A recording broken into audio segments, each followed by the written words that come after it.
kalooban. Nilikha po tayo ng Diyos dahil may purpose.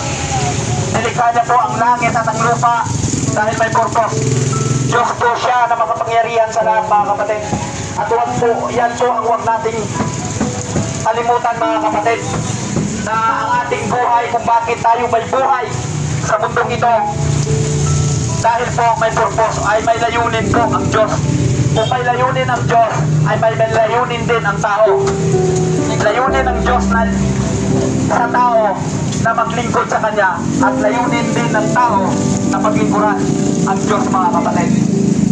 At karapat-dapat po siya paglingkuran, mga kapatid, pagkat siya po ang nagmamay-ari ng ating ng lahat ng bagay na meron tayo.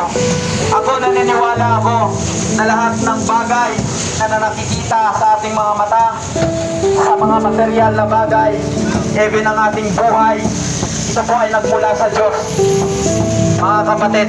Kaya para sa akin, karapat-dapat po ang Diyos na siya'y purihin, sambahin, at luwalhatiin, dakilain.